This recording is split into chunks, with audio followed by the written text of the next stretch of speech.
Really different pay structure than any other club. Pays way more than other clubs do. The comedians get most of the money. We get we get the money from liquor, essentially. Liquor and a small percentage of the ticket sales. But most of it goes to the comics. And the vibe of the place is not that it's my place. The vibe is that this is our place. I paid the bill, but I shouldn't have had that much money in the first place. It's ridiculous. Like, the whole thing is crazy. Like, that you could do something like this. And if you could do something like this, you're supposed to. If you're the person that, for whatever reason, the universe has blessed you with a lot of zeros, throw it at something fun. Let's do it. And so it's ours. And so there's that in comedy too. Yeah, you can't. Look, it sounds glib, actually, as I say it, but we've lived. You can't outgive God. No, it's like you just the more you. That's what I was saying also about the blessing on America. One of the things I do like about some of these churches is not the ones that put pressure on you, but people will give some cash every week to help with what's going on. In faraway places or whatever, and they tithe. I think they call it tithing, and it's just part of the blessing of America. It's this, okay? So it's less than 1%. It's half of 1% of the government budget to keep all these people alive all over the world. They love America. Because they love America, they're not going to be a problem for America. They don't love it. It takes them away from terrorism, takes them away from anti-Americanism. It points them in the direction of freedom. That's a blessing. So if you count your zeros and you say, that's mine, that's ours, we're not sharing that with those people. The definition of neighbor is, it's just next door. Right. Be careful. Because there is a bigger blessing out there. There's just a bigger blessing, and there most certainly is. And it sounds like you're in it, and it is in the bit. By the way, it is in the business where you'll see it, because people have a great mouth on them. I have a big fucking mouth, but it's not about what you're talking about. It's what you're doing. It's how you're living. That's. The U2 thing is not just about the songs. It's the way.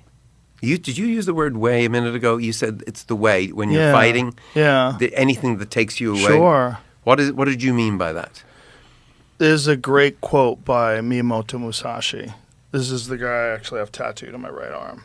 It's, once you understand the way broadly, you can see it in all things. Beautiful. Yeah, and the concept is he was the greatest samurai that ever lived. He killed 60 men in one-on-one combat with swords. He got to the point where he was killing people. No problem. He was killing people so easily, he decided to stop using swords, and he would fashion a wooden sword out of an oar from a boat on the way over to go kill the guy. Sounds like Googie. He was an extraordinary human being, but he wrote a book on strategy called The Book of Five Rings. Yeah, and Go-Rin no Sho, The Book of Five Rings. And this book is all about... Where's he from? Japan. All about how from the 1400s. You had to be balanced in everything. To be a great warrior, you had to be great at calligraphy. You had to be great at poetry. You had to be an artist. You had to be able to meditate. You had to be balanced. You had to know the way. And don't let any bullshit... this is the modern interpretation. Don't let your ego, don't let other people's perceptions, don't let insecurities in, don't let any of these things in. Stay on the way. And the way is like this way of thought that once everybody says how you do anything is how you do everything. This was his earliest version of it. This is wonderful. Once you understand the way broadly, you will see it in all things. It's that Nietzsche, this path to greatness. Once you realize what that is, like, this is this intense focus and dedication to something that could be applied to anything. You could apply it to being a better father. You could apply it to being someone who writes books. You could apply it to music. You could apply it to anything. But that's what it is. It's like finding what the thing is and throwing the essence of you at that thing, like really doing it. And to do that correctly, you can't have macho issues. You can't have insecurity, things that you're compensating for. You have to be pure. You have to, and it's a constant struggle. They're stunning insights in my path, or I suppose, or whatever you call it, my practice. I have this: I am the way, the truth, and the life. This is what I learned from Jesus. Become a bumper sticker, probably taking the meaning of it away, but it's the same thing.